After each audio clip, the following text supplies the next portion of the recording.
Queria falar nesta noite sobre o seguinte tema: sem união não há sucesso. Repete comigo e diga: sem união, não há sucesso. Não adianta. Não dá certo se não tiver união. Em todas as áreas da vida. Repito, no casamento, na sociedade empresarial, num projeto qualquer. Se não tiver união, meu amigo, não dá certo. E nós vamos passar por alguns textos bíblicos e vamos meditar em alguns tópicos aqui por alguns minutos. Foi bom que vocês deram testemunho, vocês falaram bastante. Aí agora aguenta aí um pouquinho também. Então vamos lá. Primeiro texto conhecidíssimo que é Eclesiastes, no capítulo 4, versículos de 9 a 12. Eclesiastes 4, de 9 a 12, que diz assim: é melhor ter companhia do que estar sozinho, porque maior é a recompensa do trabalho de duas pessoas. Se um cair, o amigo pode ajudá-lo a levantar-se, mas pobre do homem que cai e não tem quem o ajude a levantar-se. E se dois dormirem juntos, vão manter-se aquecidos. Como, porém, manter-se aquecido sozinho? Um homem sozinho pode ser vencido, mas dois conseguem defender-se. Um cordão de 3 dobras não se rompe com facilidade. É interessante que a leitura aqui começa falando da ênfase a 2 e no final da ênfase a 3. E vocês já aprenderam que esse cordão de 3 dobras é eu, você e Deus. Ok? É eu, minha esposa e Deus. É eu, meu amigo e Deus. É eu, a sociedade e Deus. É o cordão de 3 dobras, né? Então é por aí. Na realidade, meus amados irmãos, nós vivemos em um tempo de talentos individuais. Pessoas com perfis muito fortes, achando que, com opinião também muito forte, pensa assim: porque eu penso assim, eu não estou nem aí porque você pensa, dando-se muita ênfase ao eu, mas na realidade no reino de Deus, ninguém vence sozinho, ninguém faz nada sozinho, de maneira nenhuma, né? O eu é muito em evidência, mas Deus sempre trabalhou, interessante, Deus sempre trabalhou com o nós, com o plural, né? E nós vamos ver aqui na palavra de Deus alguns pontos muito interessantes, né? Porque onde há união, Deus libera força, crescimento e sucesso verdadeiro. Aonde há união, aonde não há é sempre o contrário. Mas olha, em Gênesis, no capítulo 1 e no versículo 26, tem uma coisa interessante que nos mostra que a união é um princípio divino. Aqui comigo, não desvie a atenção não. A união é um princípio divino. Como? Quando Deus foi confeccionar a obra-prima das mãos dele, que somos nós, eu e você. Ele não diz, eu vou fazer. Não chamou na primeira pessoa. Ele não disse, eu agora vou fazer. Ele disse, o quê? Façamos o homem a nossa imagem e quando ele usa o termo façamos, ele joga no plural, ele joga no coletivo. E a Bíblia não fala, mas aí nos dá liberdade para dizer quem estaria nessa confecção do homem. Quem estaria? E aí nós imaginamos que estava Deus o Pai, Jesus o Filho e o Espírito Santo, pelo menos a Trindade, estava lá, uma vez que ele fez o homem também corpo, alma e espírito. Deus é trino, é Pai, Filho e Espírito Santo. O homem é tricotomo, é corpo, alma e espírito. Então Deus, desde o princípio, Deus se revela em comunhão. Pai, Filho, Espírito Santo, trabalhando em unidade perfeita. Então, se o próprio Deus, entendamos isso, se o próprio Deus opera em unidade, como nós podemos querer ter sucesso tentando fazer as coisas sozinhos? Sozinhos não chegamos a lugar nenhum, isolados, nós não chegamos a lugar nenhum. Eu estava falando aqui da questão da igreja. O que é uma igreja? Um corpo. que é uma congregação? O que é uma assembleia? O que é uma igreja? É uma reunião de pessoas. Aliás, o termo igreja, lá do grego, é eklésia, ou seja, tirados para fora.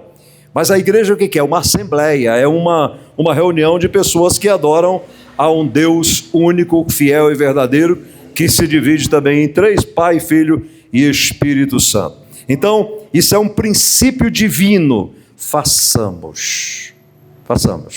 O homem, a nossa imagem e a nossa semelhança. O segundo ponto: a desunião sempre atrasa o propósito. Vai entendendo? A desunião sempre atrasa o propósito. Não vou ler, mas está lá em Gênesis, no capítulo 11, dos versículos de 6 a 8, a história da Torre de Babel. Você sabe muito bem disso. Que enquanto eles estavam unidos, o projeto avançava, né? O projeto ia em frente. Quando veio a confusão e a divisão, o projeto parou. Não foi mais para frente. E é bom a gente observar aqui, ó, não faltou gente, não faltou recursos, não faltou visão, não faltou nada disso, mas faltou o quê? União. Tinha gente. Enquanto a torre estava subindo, beleza, todo mundo se entendia. Quando Deus confunde as línguas, não quer dizer que ele mandou um monte de gente embora. Não, continuaram lá. Os mesmos trabalhadores estavam lá.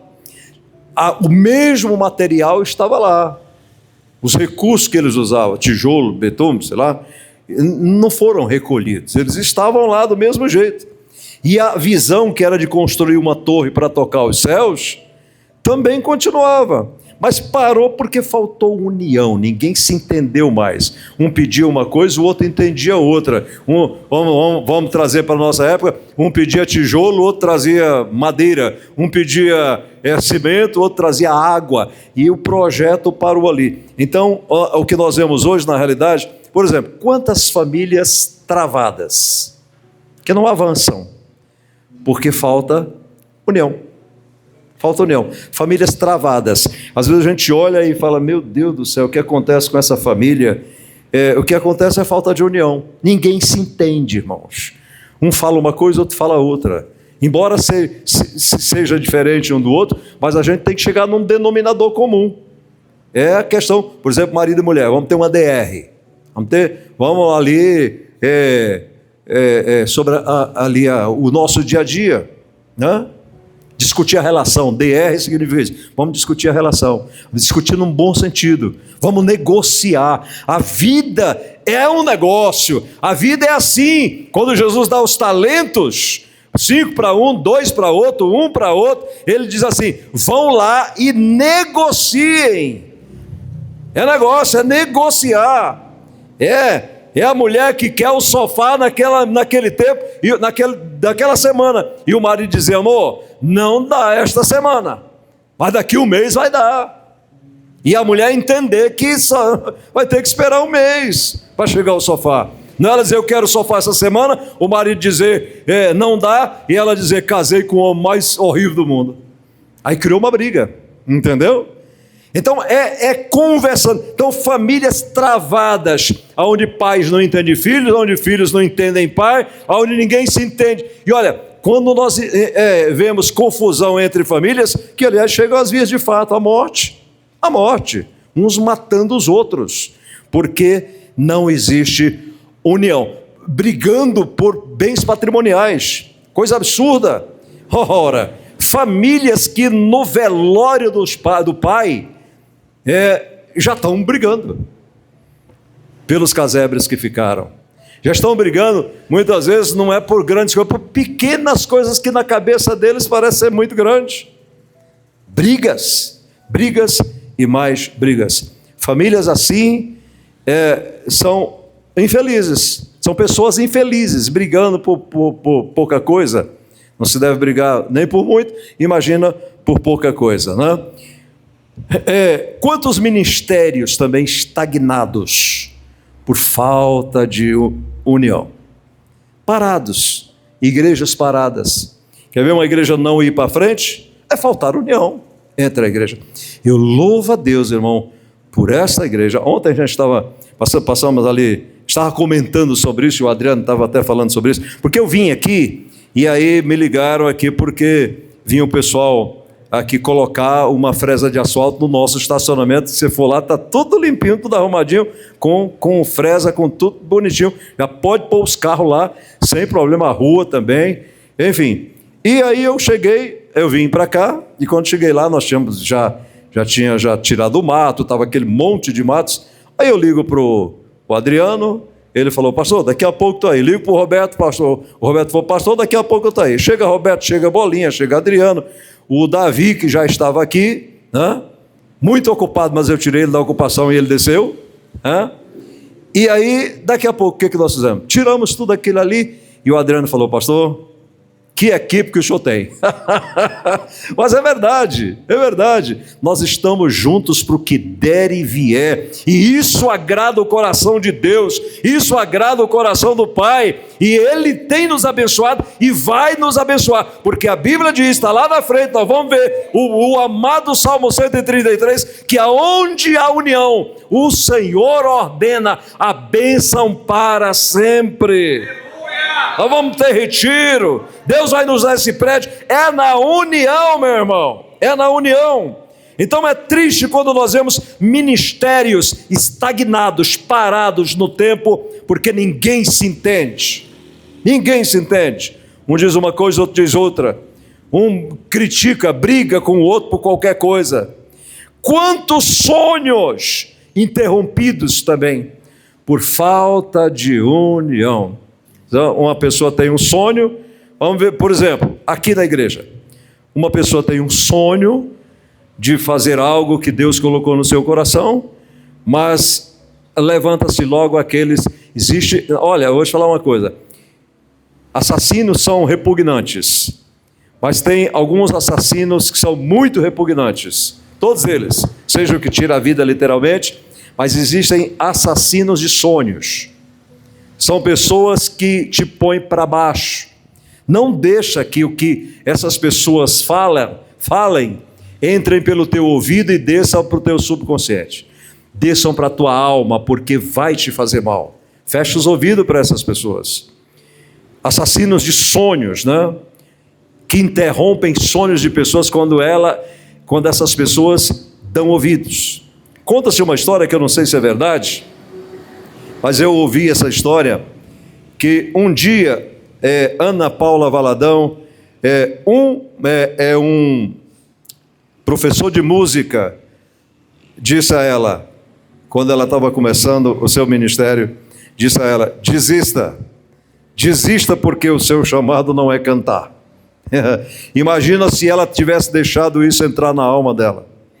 Imagina, pastora Ana Paula Valadão, uma mulher de Deus, uma cantora que louva a Deus de uma forma tão maravilhosa que por anos nós cantamos os louvores que Deus tem dado a ela. Você está entendendo? Não por falta de capacidade, mas por falta de unidade, aquele projeto lá da torre parou. Então vamos lá. Terceiro ponto, a união potencializa a força. A gente pode ver, no tempo não dá, mas vamos lembrar, por exemplo, o caso de Neemias. Foi na união que potencializou a força da reconstrução dos muros de Jerusalém que estavam detonados. Ele tinha um projeto, ele expõe para as pessoas, elas compram a ideia e vêm lá as famílias, vamos reconstruir o muro. Estava parado há muitos anos, tudo detonado, queimado, as portas queimadas, o muro com pedaços, enfim, destruídos.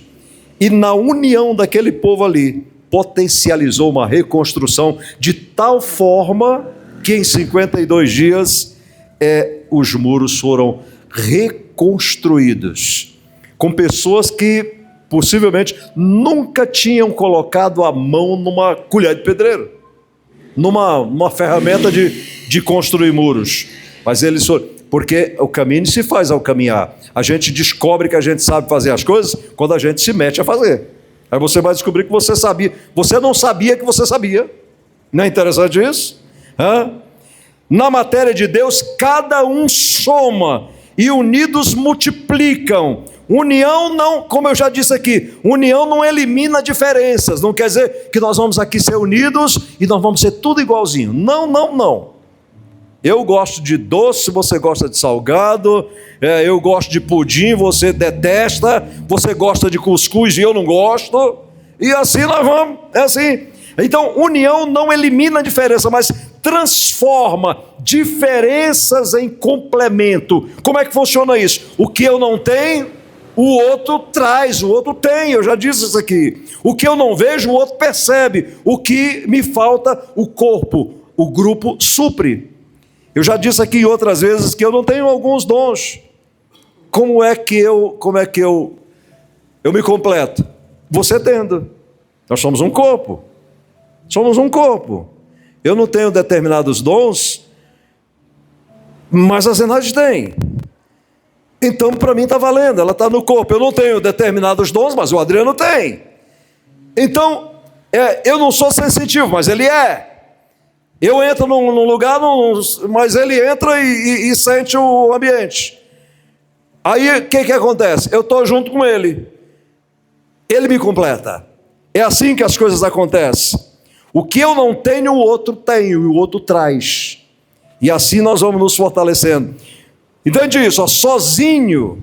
Quer andar sozinho? Quer andar sozinho? Anda sozinho? Vai cansar. Vai cansar. Mas unido a gente chega mais longe. Devagar se vai ao longe. É assim? Não, quer ir sozinho, é mesmo? Vai cansar já já. Vai parar. Nós temos aqui, sei lá, vamos andar 50 quilômetros. Você quer ir sozinho, correndo? Você não chega à metade. Mas se nós formos aqui devagar, em união, carregando o peso, a gente chega lá mais longe. Quarto ponto, para a gente começar a concluir, Jesus nos ensinou o sucesso pela união. Olha que guarda isso aqui. Jesus nos ensinou o sucesso de projetos pela união. Olha aqui Marcos no capítulo 3, no versículo 14. O que foi que ele fez? Ele escolheu 12 homens para que estivessem com ele. Aí eu te pergunto o seguinte: você acha que Jesus não podia fazer tudo sozinho? Sim ou não? Claro, ele é o Senhor. Mas ele escolheu andar com pessoas, formar um corpo, ensinar convivência.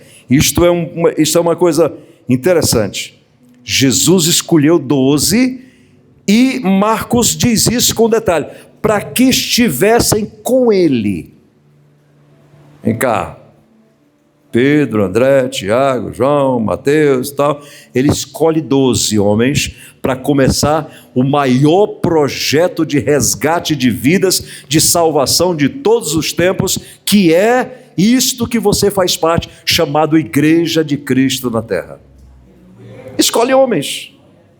Escolhe homens. João no capítulo 17, versículo 21, ele ainda ora e diz para que todos sejam um, para que o mundo creia. Entende uma coisa, meu irmão? O mundo não crê apenas pelo que falamos, mas pelo nível de unidade que nós vivemos. Olha a igreja primitiva, que eu já falei tantas vezes. Quando eu falo igreja primitiva, eu estou falando da primeira igreja de Jerusalém, lá onde começou tudo, onde eles estavam reunidos e o Espírito Santo desceu sobre eles com línguas repartidas como que de fogo. Está lá em Atos do capítulo 1, capítulo 2, 3 ali, vai contar a história dessa igreja, Lucas contando essa história, e eles estavam ali, e o povo via a união daquela igreja. Estavam juntos, comiam juntos, andavam juntos, estavam juntos no partir do pão, nas orações, na palavra, né? Na visão dos profetas, eles estavam ali. Resultado disso, o mundo viu, e aí queriam estar com eles. A Bíblia diz que eles caíam na graça de Deus e do povo. De Deus e do povo. Eu já disse tantas vezes aqui, que para que esta igreja se torne numericamente grande aqui, tem algumas coisas que precisam ser cultivadas e que a gente vem cultivando, graças a Deus, mas melhorar cada vez mais, como, por exemplo, a união.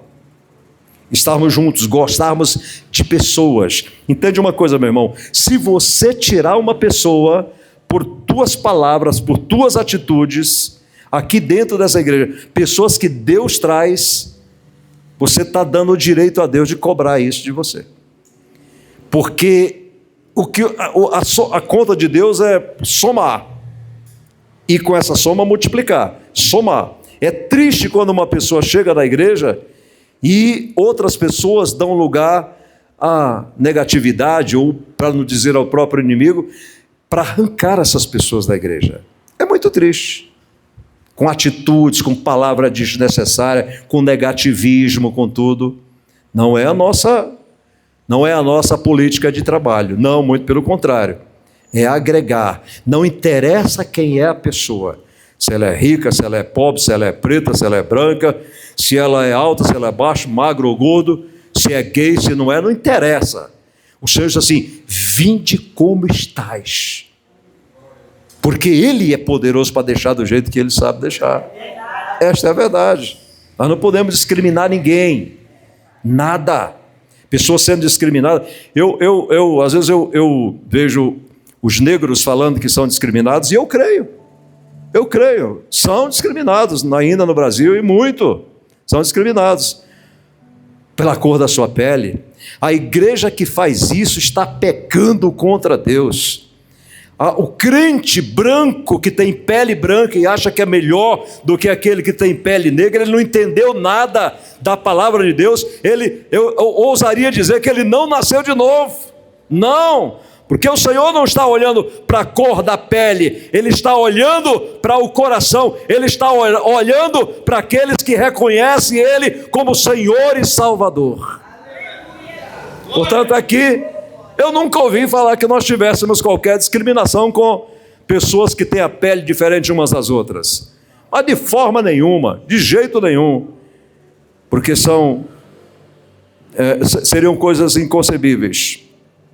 Então o mundo não crê pelo que nós falamos, mas pelo nível de unidade que nós vivemos. É assim. É bonito. Você quer ver uma coisa que é agradável? É a gente chegar numa casa e a gente ver que há amor naquela família. Marido, mulher, filhos. É tão bom a gente estar num ambiente assim, num ambiente amoroso, né? Agora você quer ver a gente ficar, não sei quanto a você, mas eu fico todo sem jeito, a gente fica sem chão. É quando a gente chega numa casa e a família daqui a pouco começa a brigar na sua frente, discutir na sua frente. Marido brigando com a mulher brigando com o marido, confusão ali. Aí você fica por ali meio sem chão, e aí você já, de repente, você até...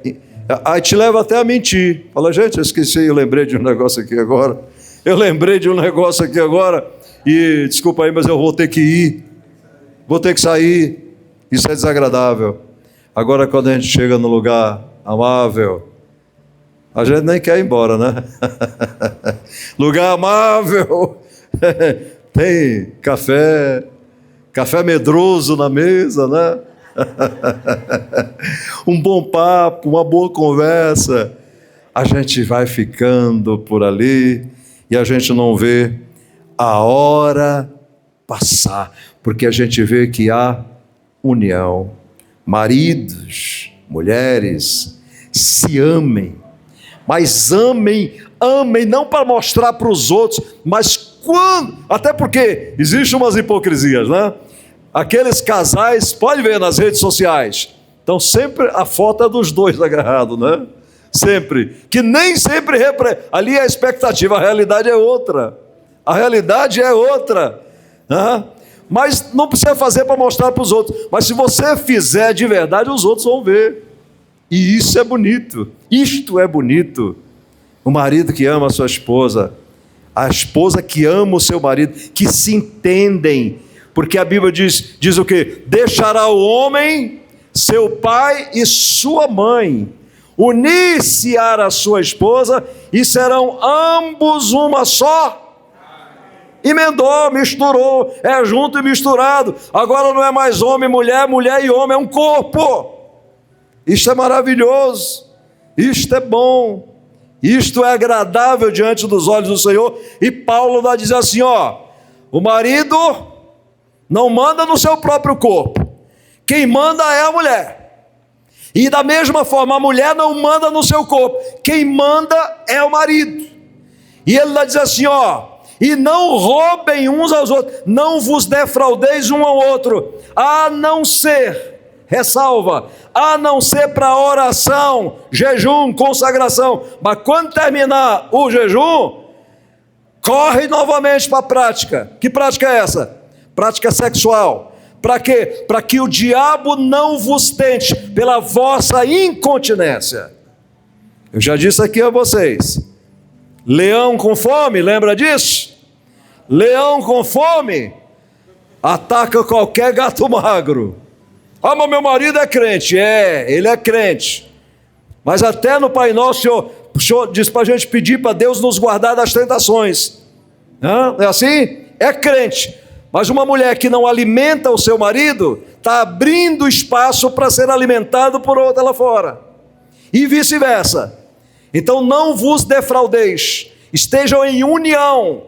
Homem, mulher, mulher e homem. Ligados, entrelaçados. Um no outro. Aí as coisas tendem a dar certo. Ok? A gente conclui. Eu falei recentemente sobre a questão da tirar o tição lá, mas imagine uma brasa fora da fogueira. Sozinha, ela esfria e apaga. Então, vamos lá. Mas quando essa brasa está junto das outras, ela mantém o fogo aceso. Cristão isolado, esfria. Vou repetir, cristão isolado, esfria. Igreja dividida, enfraquece. Cristão isolado, esfria. Igreja dividida, enfraquece, meu irmão. Infelizmente. Unido nós mantemos o fogo vivo. Aleluia. Nós temos um culto agora, dia de segunda-feira. E se você não veio ainda, você está perdendo um excelente culto. Não tem tanta gente, mas é um culto de oração. Aí os irmãos trazem cantamos aqui uns 3, 4 hinos da harpa. Depois, quem está dirigindo traz ali uma rápida palavra. E nós dobramos os nossos joelhos para orar. Como eu digo, no domingo Deus fala conosco. Na segunda-feira a gente fala com Ele. Tem sido tão bom. União. Aí o que a gente pede aqui? Que abençoe a vida uns dos outros, que abençoe os nossos projetos, que Deus entre com providência, né? Para concluir, aplicação prática que a gente pode colocar na vida, por exemplo, na família, sucesso exige diálogo, perdão e cooperação. Eu falo muito sobre alguns assuntos porque eu precisei melhorar e preciso melhorar muito. Eu falo muito sobre a questão de perdão, eu falo muito sobre a questão da mente, eu estou estudando cada vez mais essa cachola para poder entender como é que isso funciona, né?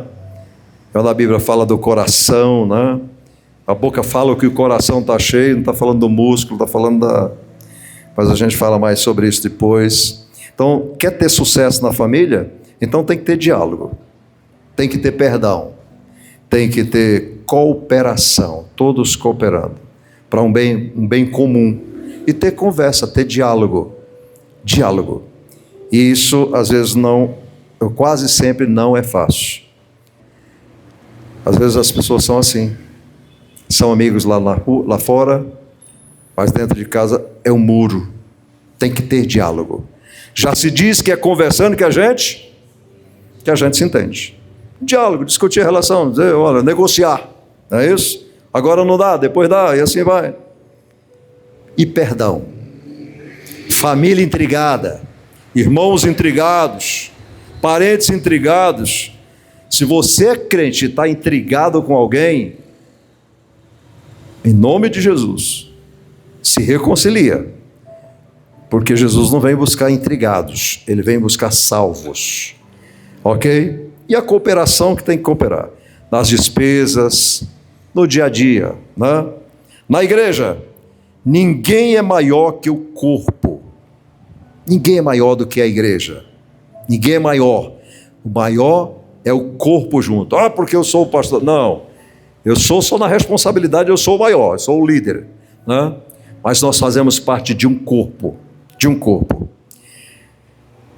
no ministério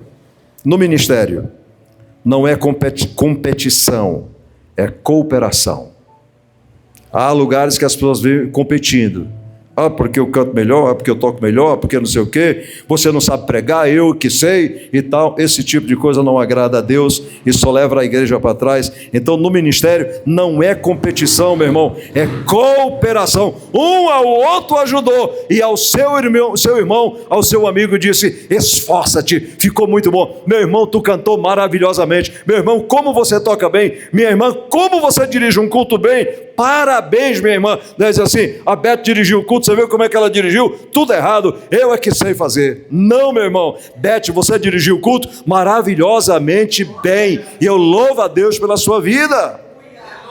Aleluia! Na vida cristã, comunhão sustenta a caminhada. Vou repetir: na vida cristã, comunhão sustenta a caminhada.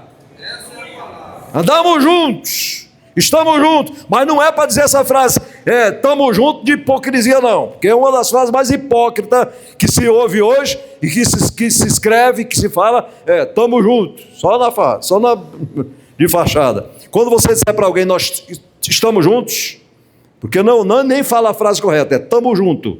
Se você disser para ela, estamos juntos, estamos aí, você está dizendo o seguinte: se você precisar de mim, só se eu não puder, mas se eu puder, pode contar comigo. E tem que ser assim, né? É igual o obrigado. O obrigado que as pessoas falam: obrigado. Quando você diz obrigado, você está dizendo, se o senhor faz uma coisa boa para você, você fala obrigado ou muito obrigado. Você está dizendo, eu estou me obrigando, quando você precisar de mim, eu fazer também para você. Ok? Escuta isso. Sem união, até os fortes caem, mas unidos até os fracos vencem. Vou repetir. Sem união, até os fortes caem, mas com união, unidos, até os fracos vencem. E a Bíblia diz que Deus escolheu as coisas fracas, não é isso? Para confundir os fortes. E quem deu esse exemplo? Jesus. Quem que ele escolheu nesses 12 para estar com ele? O melhorzinho de todos. O que, vamos lá, tinha um ensino fundamental, vamos pensar, trazer para os dias de hoje, era Judas.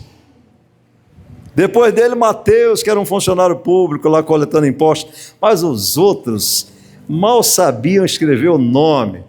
Pedro, pescador, André, Tiago, João, que as pessoas dizem assim: como é que esses homens têm tanta sabedoria? Porque são homens indoutos, ou seja, são homens que não têm sabedoria, eles nunca pisaram numa faculdade, nem existia isso. Não é isso? E com esses 12 homens, revolucionou a história. É a igreja, chegou a igreja, o organismo mais vivo da face da terra, chama-se Igreja de Jesus, Igreja de Cristo. Não estou falando da Igreja de Cristo denominação, mas da Igreja de Cristo comprada, lavada e remida no sangue do Senhor Jesus. Mas hoje, o Senhor Deus nos chama a restaurar relacionamentos familiares com irmãos, curar divisões e reassumir compromissos com o corpo de Cristo. E finalmente o Salmo 133, o versículo 1 que eu já citei: ó quão bom e quão suave é que os irmãos vivam em união. Porque onde há união, Deus ordena a bênção. E onde Deus ordena a bênção, o sucesso é inevitável. Deus ordenou a bênção, então o sucesso vem. Eu estou colocando o nome sucesso, mas na realidade é bênção. Bênção é maior do que sucesso. Sucesso passa, a bênção continua. Esta é a verdade. Então, guardemos esta palavra para os nossos corações. Sem união, não há sucesso. Não há projeto que chega no final bem sucedido. Para pelo meio do caminho. E não é isso que Deus quer de nós. Posso ouvir um amém por isso?